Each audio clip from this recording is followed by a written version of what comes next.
Good morning. వేడిగా tea తీసుకొచ్చాను. కవితకి చాలా చాలా ఇష్టం.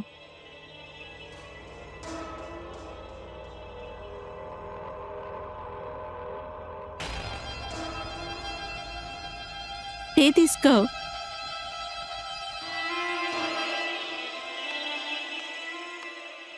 వదినా, ఆ అమ్మ మీరు స్వీట్ చేయడానికి రమ్మంటున్నారు. నేను వస్తాను, వెళ్ళు.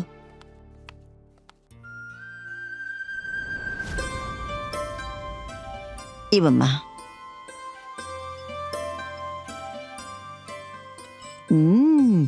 నువ్వు చేసిన హల్వా చాలా బాగుందమ్మా. రండి వదినా, అందరికి స్వీట్ ఇవ్వండి. మీరు అన్నయ్య స్వీట్స్ ని మార్చి మార్చి తినిపించుకోండి. రండి వదినా, వచ్చి స్వీట్ తినిపించండి.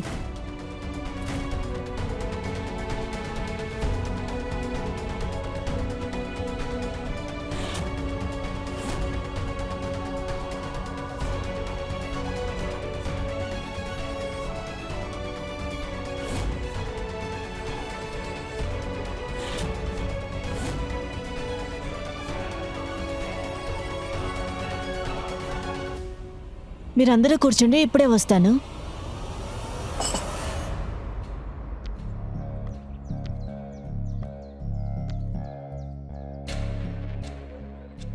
వద్దు, నాకు భోజనం వద్దు.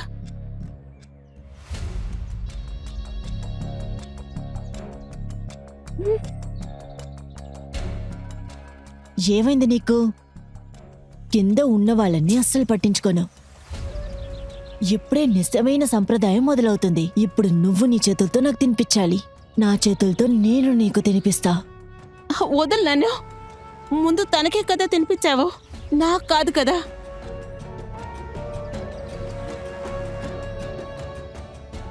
నా బంగారం కదా, ఏదో తెలియకుండా జరిగింది. అన్నిటినీ చేసి ఎక్స్క్యూజ్ చెప్పకు. ఈ ఇంట్లో మనం సంతోషంగా ఉండాలంటే కొన్ని విషయాలు ఖచ్చితంగా చెయ్యాలి. ఇంక నుంచి నేను రిస్క్ తీసుకోలేను. ఇంకా ఏంటంటే, ఈ ఇంట్లో ఎటువంటి సమస్య రాకుండా మనం విడిపోకూడదు అనుకుంటున్నా. సరే, ఇది నువ్వెప్పుడు చేయబోతున్నావు? మనం ఎన్ని రోజులు ఇలాగే ఉండాలి? జీవితాంతం మనం ఇలాగే ఉంటాం. ఎవరు విడతీయలేరు. ఇంకా ఒక విషయం మర్చిపోకు, నువ్వంటే నాకు చాలా ఇష్టం. నాకు కావాల్సిందల్లా నువ్వు ఏ సమస్యలో ఇరుక్కోకూడదు. నేను త్వరగా నిన్ను పెళ్లి చేసుకుంటాను. నా కోసం నీ చేతులతో ఈ సంప్రదాయం చేయాలి.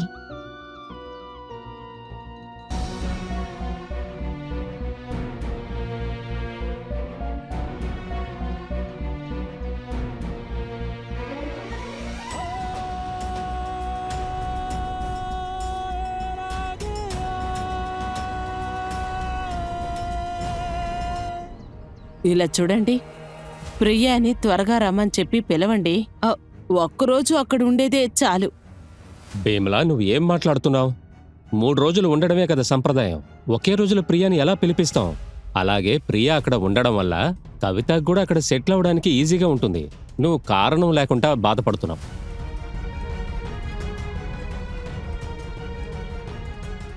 హలో అమ్మ, ఏం చేసినా సరే ప్రియా ఇక్కడి నుంచి రాదు. తను నాతో పాటు ఇక్కడే ఉంటుంది. Okay, bye. ఇప్పుడు ఆంటీకి ఏం కావాలట? ఇప్పుడు తనతో చెప్పే. ఇప్పుడు మనల్ని తను ఏమి చేయలేదని. నాకు పెళ్లి చేశారు కదా, వాళ్ళు అలాగే మాట్లాడతారు. వదిలే. ఆవిడ బాధపడుతోంది. ఇంక నుంచి ఎవరు మనల్ని విడదీయలేరు.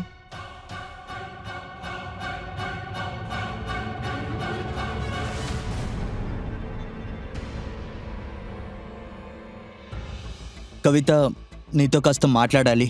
చెప్పండి. ఇక్కడ కాదు, ఒంటరిగా. ఏదైనా సరే మీరు ఇక్కడే మాట్లాడొచ్చు. తనేమో అనుకోదు. కవిత, ప్లీజ్. అయితే సరే, నేను ఇక్కడి నుంచి బయటకు వెళ్తాను.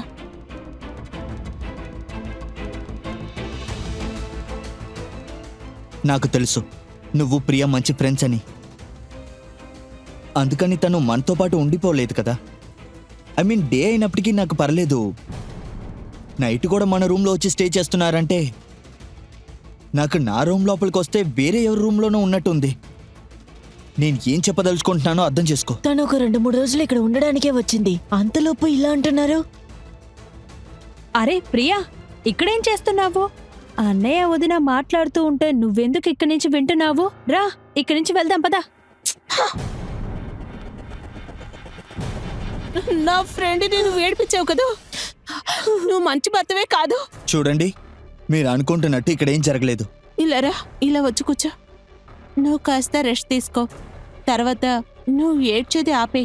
నేను ఇక్కడే ఉన్నాను కదా, ఇంకా నీతోనే ఉంటాను.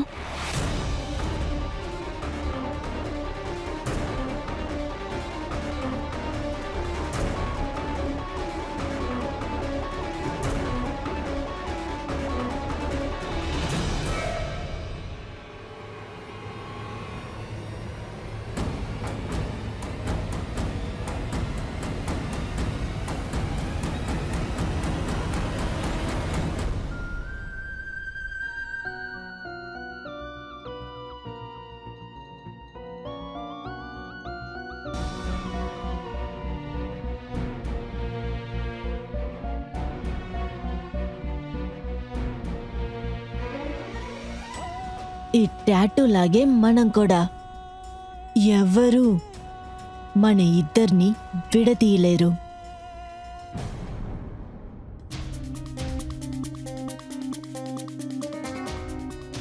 వదినా, నాకివ్వండి. వద్దు వద్దు వద్దు, నేను పర్వాలేదు చూసుకుంటాను, వదినా, వద్దు. నేను వేస్తాను. ఇందులో ఏముంది?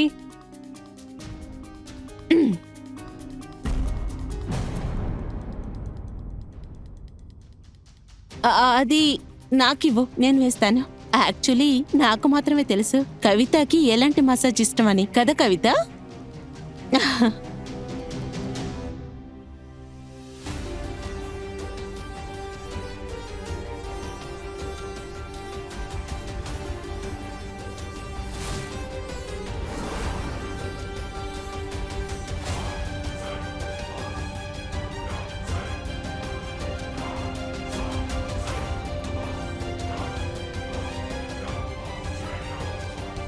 అమ్మా నిధి, ఇదిగమ్మా ప్రసాదం తీసుకోమ్మా. ప్రసాదం తీసుకో. ఇదిగోమ్మా. నా ఇదిగమ్మా. చేతిలో ఆయిల్గా ఉందంటే. నాకివ్వండి, నేను ఇస్తాను. అలాగే. రవి ఎక్కడా? ఆ అన్నయ్య తన రూమ్ లో ఉన్నాడు. నేను తన రూమ్కి వెళ్ళి ఇస్తానులే.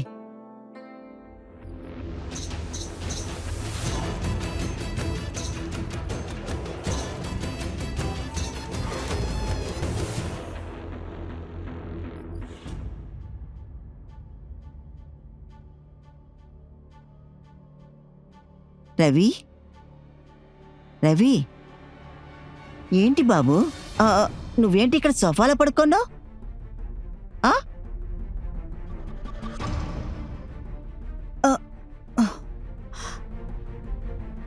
ఏమైంది? యాక్చువల్లీ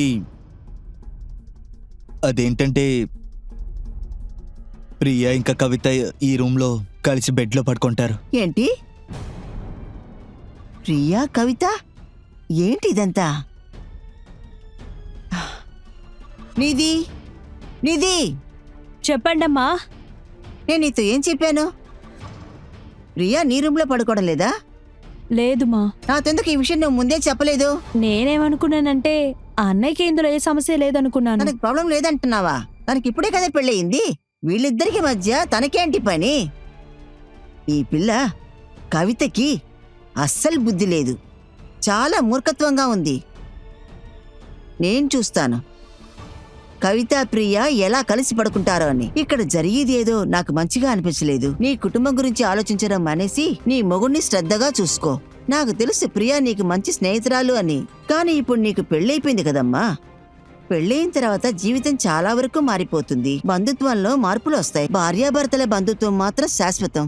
నువ్వు త్వరలోనే ఈ మార్పుని అర్థం చేసుకుంటే నీకు అది చాలా మంచిది. కానీ అమ్మా, ఈ రోజు నుంచి ప్రియా నా గదిలో పడుకోని, నువ్వు రవి గదిలో వెళ్ళి పడుకో.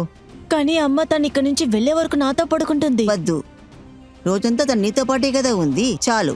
అరే నీకంటూ కొన్ని బాధ్యతలున్నాయి. నీ భర్తను చూసుకో, తన నీక నుంచి నువ్వే చూసుకోవాలి. వెళ్ళు, నువ్వు రూమ్కి వెళ్ళి ప్రియని నా రూమ్కి పంపించు. అలాగే.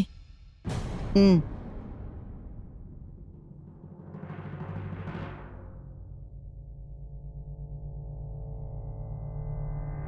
నేను ఇక్కడ వదిలేసి నేను ఎక్కడికి వెళ్ళను. నువ్వు ఏమనుకుంటున్నావు?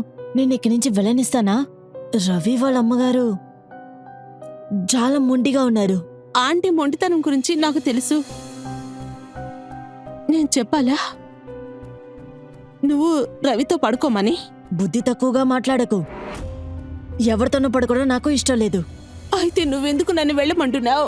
నేను ఏమంటున్నానంటే ఎవరూ మనిద్దరిని అనుమానించకూడదు. మనమే జాగ్రత్తగా ఉండాలి. మన ప్లాన్ ఫెయిల్ అవ్వకూడదని అనుకుంటున్నాను. మనవే అన్నిటికీ అనుకూలంగా ఉండిపోవాలి.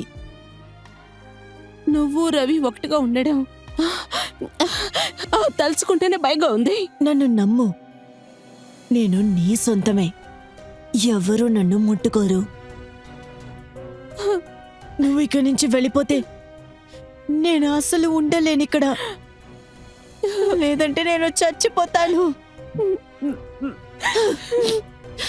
ప్లీజ్ పూజ, నువ్వు నాకే సొంతం పూజ.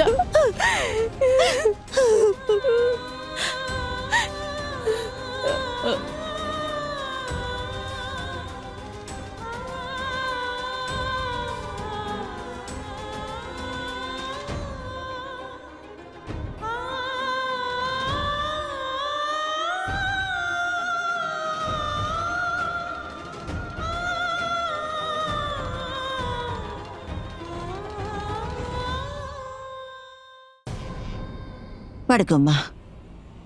అరే దేవుడా,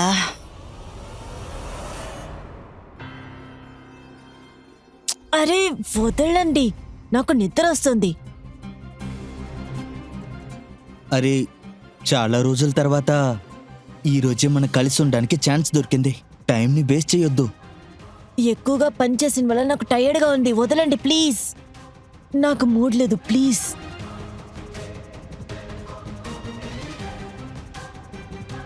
సరే పడుకో.